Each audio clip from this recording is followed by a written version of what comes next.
Okay, so magandang umaga. Lalakasan ko lang ang aking speaker. Yan. Magandang umaga, magandang tanghali, magandang hapon, magandang gabi sa inyo pong lahat. It's me again, Angel Whisper 11, ang inyo pong lingkod na magbibigay po ng mensahe sa inyo. Tama ba to? Nagbibigay po ng mensahe sa inyo, syempre po mula po kay God, sa mga spirit guides, divine, Holy Spirit, angels, archangels, universe, ancestors, elementals, and syempre sa mga animal spirits.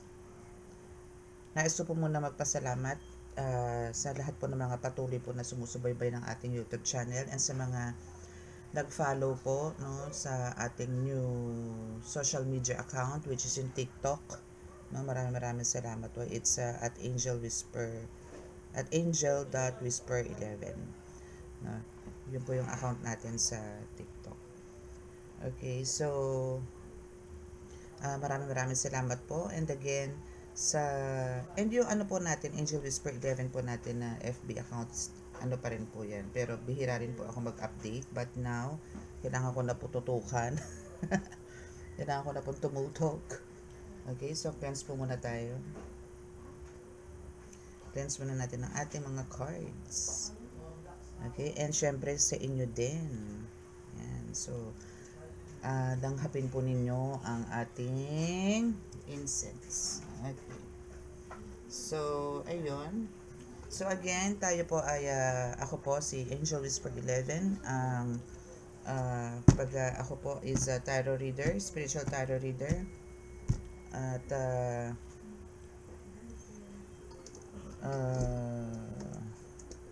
yan. Okay, so ako po is isang spiritual tarot reader, a divine healer, and also a ritualist.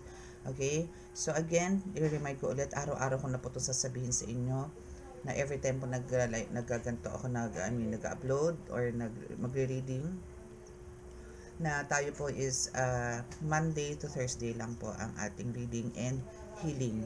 Mapa-walk-in man po yan or mapa-walk-in or online, no? Online healing, online reading, walk-in reading, walk-in healing. Yan po, Monday to Thursday lang po. Friday po is for my ritual po yan.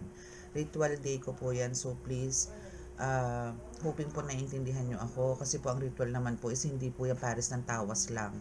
Nasa isang ganun lang ang bilis. No? Ang ritual po kasi is kailangan ko rin po dasalan na habang po nakatirik din po ang mga kandila, and I need to monitor everything pagka nagre-ritual po. No? May mga kanya-kanyang kilos po kasi yan. May mga, basta po, mahirap.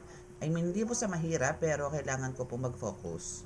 No, kailangan po. Hindi po pwede na may mga distractions. And Saturday, Sunday again is my family day, no? So, ako po'y pamilyadong tao, may 5 anak, no? So, kailangan ko po may asawa, so kailangan ko po tumutok naman po sa kanila. And why ako nagpapa-appointment? Again, by appointment po tayo, para naman po magkaroon din po ako ng time sa sarili. No, kasi nga po hindi naman po ako tarot reader lang po. Hindi lang po ako spiritual tarot reader. Nanggagamot din po ako. Nagre-ritual din po ako. So kailangan ko po ng energy. So I need to rest. I need to sleep more, no? Or kailangan ko rin po ng basta po magandang energy para po bago kayo harapin. So ngayon po, ito po is magsisilbing gabay sa inyo sa araw-araw. Especially po sa spiritual, bihira naman po tayo mag-love reading, depende po yan sa energy, no, ng cards na ibibigay. And most of the time is nagvi-vision reading po tayo, meaning may binibigay pong mensahe sa akin ng Panginoon at yun po kailangan kong i-share sa inyo. Though ngayon po talagang still, yung vision ko po is andito po sa point na talagang meron po talagang mga battles, no? But yung battles po, yung kaguluhan po sa mundo po na spiritual is, ang nakikita ko po dito is may mga angels na po, or for some of you here is talagang mga earth angels na talagang nakikipag-combate, nakikipagbunuan, no, sa mga kaaway. Kasi nakakita na po ako doon ng mga angels. As in, may pakpak literal and mga nakadamit na mahabang puti. Yung mga ganun po. So, kayo po yung mga hawak na mga swords, maybe it's you.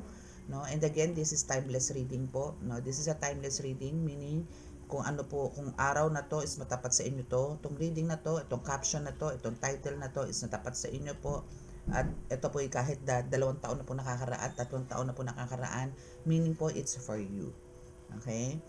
So, ang kailangan nyo lang po dito is, syempre po, makinig, mag-relax, no? And hoping po na ma-adapt po ninyo yung mga readings natin. So, sa mga medallions po, again, up to now, hindi ko pa rin po napapakita sa inyo, puro po ako langis. But for some of you na meron po mga karga like Black Magic, Gayuma, Usog, mga ganyan, usugin, no, or batiin, nababate, mga ganyan. So, ito po is a protection. I mean, this is a miracle oil na considered kasi kayo rin naman na nagbansag, yung mga naka-avail na po. No? So, ito po is a pangkalahatan, pangontra at panggamot, no, sa gayuma, sa kulam, barang, lason, usog. Okay? And sa mga physical illness po, pwede rin po to. Like mga sugat, no, na talagang super bleeding, mga ganyan, or mga sugat na tagal pong bago gumaling. Ito lang po, pwede na po to. Nakakahilom na po yan. So, ito naman po yung black salt na tinatawag po, no. So, kung makikita nyo po sa ilaw, medyo hati pa po siya. Asa na ba? Ayan. Pero pagka kinalog na po yan, it's black na po. Okay? So, ito is more concentrated. At ang ginamit ko po dito sa black salt na ito is same yung oil na nilagay ko dito. But, yung sangkap po nito na rock salt, na black salt, is iba-iba po ang sangkap. Iba naman po. Ito po is hindi edible. Pero yung isa po is edible. Edible meaning pwede nyo po siyang inumin. Depende po sa karga nyo yan. Or depende po sa instruction na ibibigay ko sa inyo. Okay, so sa mga amulets, ganun din. Sa crystals, medyo, muna po tayo, kalma muna. Kasi nagko-collect pa po ako ng crystals. So, ito po is may mga collections ko po to. This is my personal use, no, para po maging maganda po yung energy. And dito po yung makakahatak po tayo ng mga magagandang mensahe. Or talagang mensahe na para po sa inyo. Pangit man yan o hindi. Ang reading naman po kasi is, hindi naman po all the time is maganda ang reading. Meron din po, expect nyo po na medyo merong nakakakaba, no? But, sasabihin po natin yun na very simplest way para hindi po kayo magkaroon ng stress. Okay? So, bago po tayo mag-umpisa is kailangan po natin muna syempre magdasal para po humingi po ng basbas at protection po sa Panginoon Diyos Ama. Okay? So, let's start.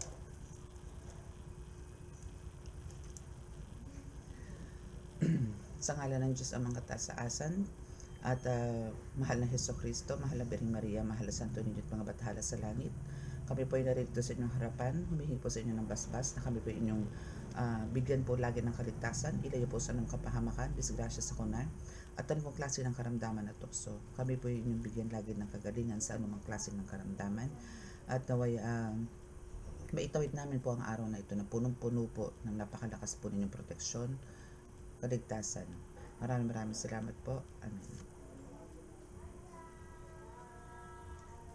Okay, so let's start. So, ano ba yung reading natin for today? Ano ba yung energy natin for today? It's about, actually may nakalatag na ako, no? As you can see, may nakalatag na po tayo. But, ito po is, kukuha pa rin po tayo ng ibang cards. Okay?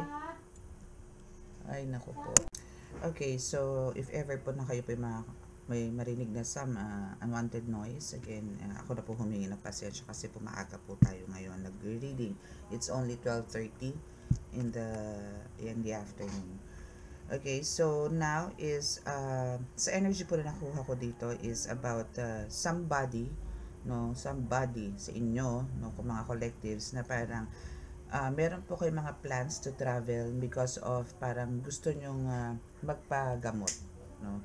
Maybe for some of you is meron po talagang spiritual attacks na need mag-travel somewhere na may mga, kung meron man po kayong mga kakilalang mga manggagamot, maybe just sa lugar ninyo na medyo malayo, you need to travel para lang po mabigyan kayo ng talagang kagalingan.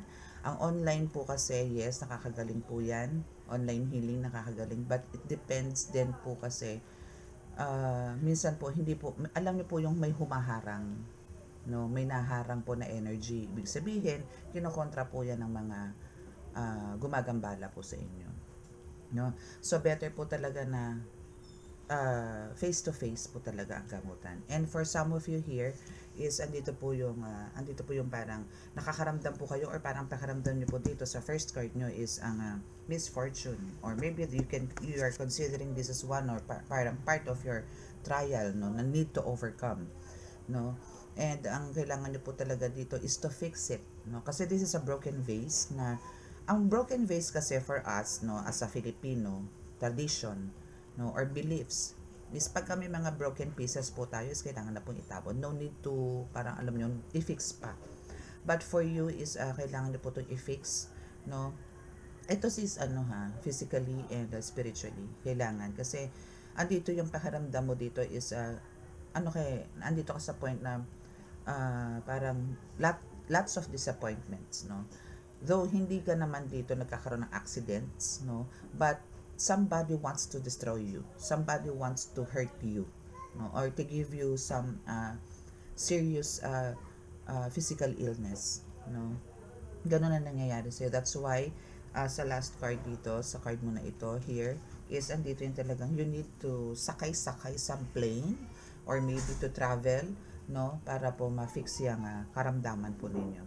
And we have the bodybuilder here, so you are keep on fighting, you are keep on parang alam mo yon, meron kang hinuhugutan ng lakas, hindi ka nawawala, you are so hopeful na mapagtatanggpayan mo yung pinagdadaanan mo spiritually, no? Parang andito you're still here to push forward for healing, no, or there's a lot of positive energy na namumuo sa'yo, kasi andito rin naman yung determinado ka, and andito yung hindi ka nanghihinayang sa mga bagay-bagay na ilalabas mo just to heal you, no, para sa kagalingan, para lang gumaling ka. And discipline, yes, andito rin yung full of discipline ka, napagkabawal to, yes, sumusunod ka, but still andito yung talagang sabi nga dito is there's a hardship, no, or ito yung parang bakit ganon lahat ginagawa ko na, bakit ganon nagdadasal naman ako, bakit ganon hindi na ako kumakain ng ganito, bakit ganon, no.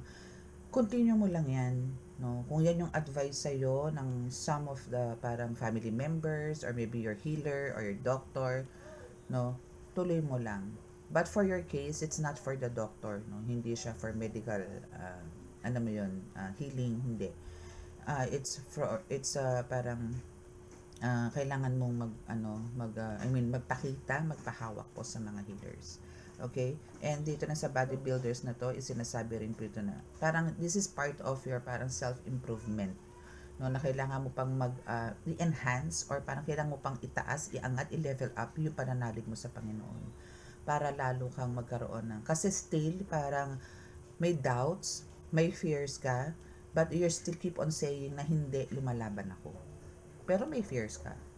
Especially kung halimbawa may mga rashes ka, may mga bumps ka, mga ganyan na parang continue na andyan sa'yo, pero nagdadasal ka, still nagpapagamot ka, no? Again, meron pong mga cases na ginagawa ng spiritual attack, no? Depende po sa level ng mga mangko yan, na for now mawawala, then babalikan ka in how many days, andyan na ulit. Yung ibang months bago bumalik, no, depende po yan, depende po sa trip ng mangko yan, especially kung ang tumitira po sa inyo is talagang direct mangko, no, hindi po yung nagpagawa, no. So yan, syempre may knowledge po yan. So pinaka weapon nyo po dito after the healing, after nyo pumunta ng manggagamot, continue to pray, no, and always ask support, guidance from God, from the universe, from your angels, from your guides, na bigyan po kayo ng kagalingan. Huwag po kayo mawala ng pag-asa, no. Huwag nyo ipakitang kayo po is may kaba, may nervyos, dahil lalamunin po kayo ng kapangyarihan yan. Okay, and we have the cross. So all you have to do here is to let go, no, let go mo lahat yung fears mo, no, don't give up, no, or don't surrender, no? Or parang for some of you wants to surrender na kasi that's why andito si cross, si holy cross, si white cross, no, na you need to sacrifice, no, and wag ka mag-alala, there's a good karma naman na darating sa'yo. So ito is parang this is calling, na you need to, maybe for some of you is parang ito yung spiritual awakening mo, and andito ka na rin sa spiritual journey na kailangan mo talaga makipag-backbakan din sa spiritual. So tanging pinaka-weapon mo ngayon dito is to pray. always ask uh, God's guidance, no, and His miraculous ways para kayo po is magkaroon ng kagalingan, no. Huwag po tayo magrereklamo, huwag po kayong magtanong sa Kanya. Minsan po kasi pagka mga yan, nakakalimutan na po natin na tayo may mga pagkukulang, no, sa Kanya, no. It's not enough na kayo po tumutulong sa ganito, sa ganyan, sa ganito, sa ganyan. Ano po yung iba? No, yung behind the scenes. Paano po sa ibang tao? Paano niyo po ba tratuhin? No? Paano po ba? Talaga po bang yan is bukal sa loob o kailangan po may kapalit? No? Minsan po akala natin tumutulong po tayo pero parang in return meron po kayong gustong kunin. Like attention, mga ganyan, time, ganyan. Let go niyo po yung mga ganyan. Pag kayo po tumulong, tulong. Pag kayo po nag-abot, abot. Pero wag po kayo mag-expect ng anything from them. Hayaan niyo pong si God ang magbigay sa inyo na kung ano yung dapat sa inyo. Hindi naman po hiningi sa inyo yan ng tao eh. At kayo po yung nag-offer, no? Same ganun din po sa sa amin po mga healers. Kami po ay nagbibigay sa inyo ng kagalingan. Ang mga healers po is nagbibigay po sa inyo ng kagalingan. Ang tangi pong healing namin, hindi kahit din na po kami humiling eh. Binibigyan po kami ng reward ni God. Kasi yun po is kagustuhan po namin. Yun po is, hindi po namin pwedeng talikdan yun. Hindi po namin pwedeng talikuran. Kasi binigay po sa amin yun, pinagkaloob po sa amin yun. Na kailangan po namin kayong pagalingin, kailangan po namin kayong asikasuhin, kailangan po namin kayong harapin. No? Ganun po yun. So, pagka tayo po yung nagbigay, hayaan niyo pong si God ang magbigay ng reward sa inyo, sa amin. Ganun po. Okay? Huwag po kayong mag-expect ng anything from sa mga binibigyan nyo or tinutulungan nyo. Kasi hindi po magiging maganda resulta. Okay? So, we have the baggage here. Yes. Pakiramdam mo is talagang punong-puno ka na, sasabog ka na, or parang andito yung, maybe talagang andito na yung hopeless ka na. No? Talagang super stress ka na rin. Lots of disappointments nandito. Parang andito yung unresolved issues, no? Parang andito yung parang ano ba, wala nang kapag-asa to, parang ang tagal na, pero bakit hanggang ngayon nandito pa rin, bakit bumabalik, bakit ayaw niya ako tantanan, may mga ganun kay, no? So ito is a very heavy burden sa nangyayari sa'yo, na you need to you need to parang maging mas responsable para harapin at magkaroon ka talaga ng kagalingan, no? And here is sinasabi nga dito, you are prepared to go, no, for the next phase. This is a long journey. Actually, nangyayari sa iyo ngayon, spiritual attack. No, this is a very long journey. No, as you can see here, we have the baggage. No, so maybe for some reason talaga naka-impake na. No, maybe you need to visit your healer, spiritual healer here. And here's the airplane. So there's a long distance na travel. No, maybe galing ka talaga sa malayo. So this is for you to overcome. No, speed healing. No, so and kumbaga andito yung breaking free, no, so there's a breakthrough sa mga nangyayari sa inyo.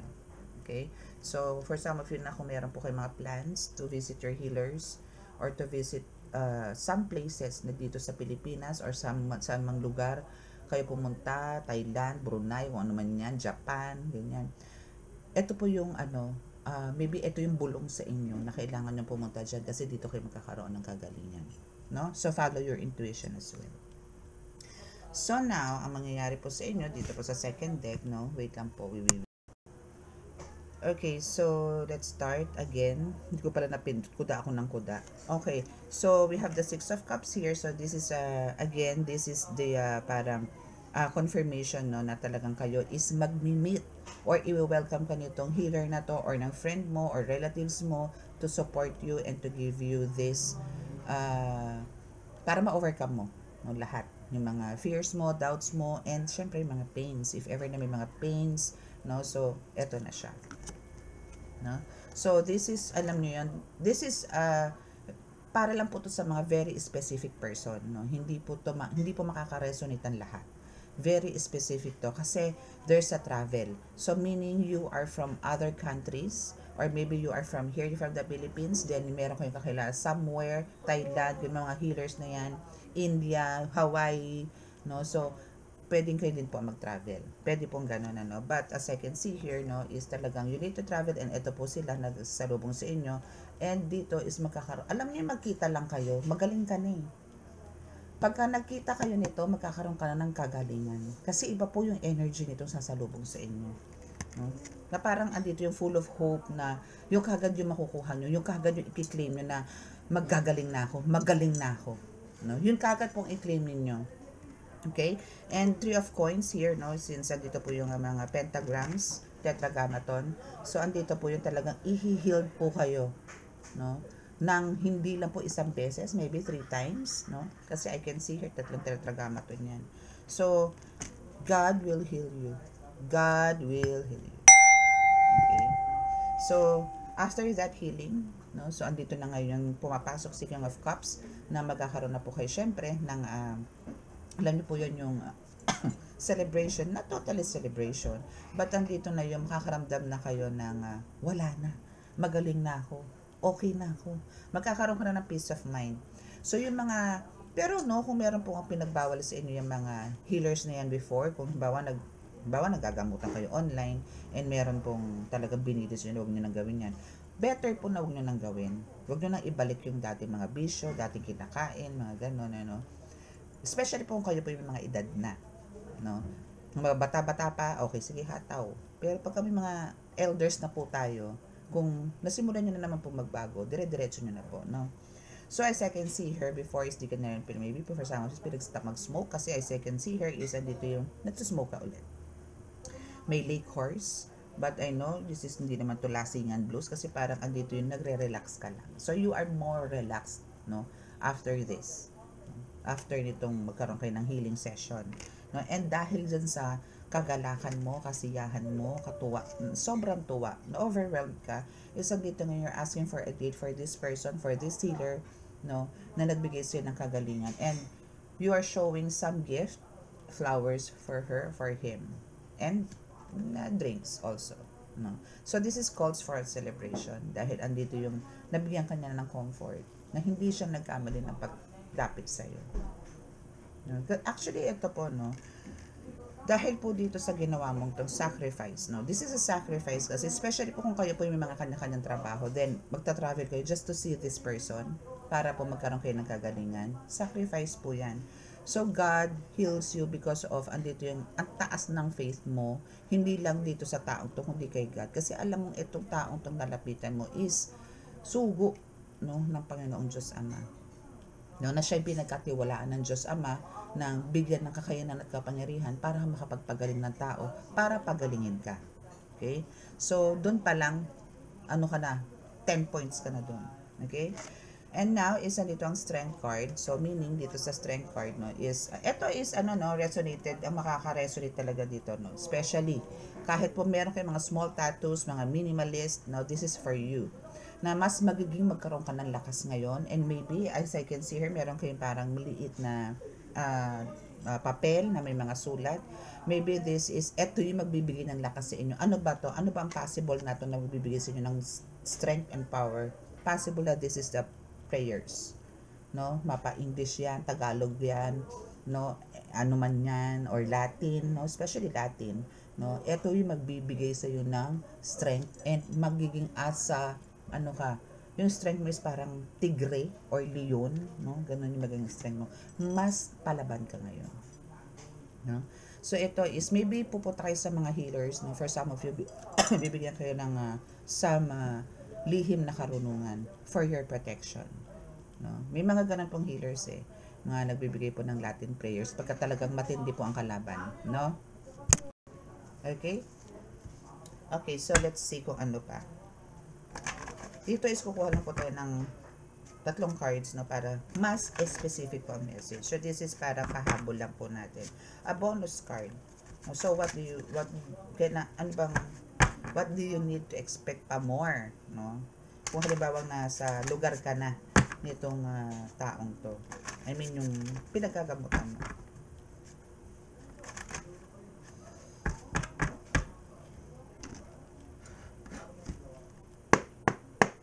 Kuha lang tayo tatlong card.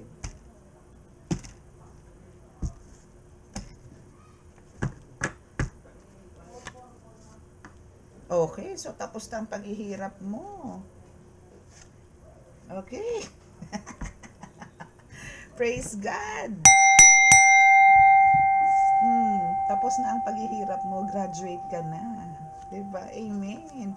And sa halaman, so maybe meron iabot sa'yo na something herbs, no? Itong healers na to, na dito ka magkakaroon ng kagalingan. So, ang kailangan mo dito is pumalma ka. Okay? Okay? Diba? It's a very nice reading. Thank you so much. Thank you so much, Holy Spirit, for being with us. Thank you, God, for being with us, for giving us this message for my viewers, for my listeners, for my subscribers. Maraming salamat po sa inyo. And now, so since yan po yung mga cards ninyo, sa mga naka-resonate po at hindi po nakaka-subscribe, please click the subscribe button, paki-like and share, and click the notification bell para po update kayo sa ating reading. And what else? Sa mga gusto po mag-avail din, no, ng mga gamit, no, like medallions, pang protection, and mga oils, no, and bato omo.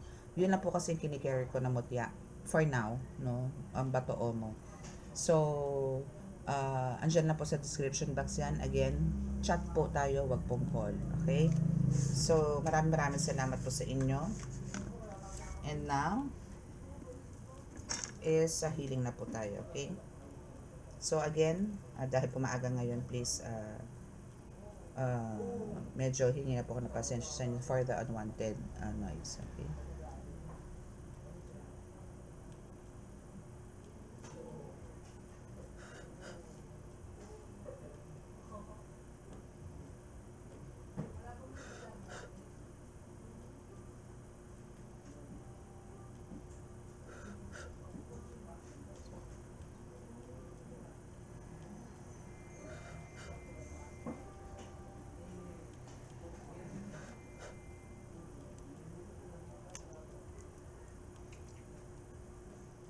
Okay, so maraming salamat po. God bless us all. Love, peace, and hope. Bye!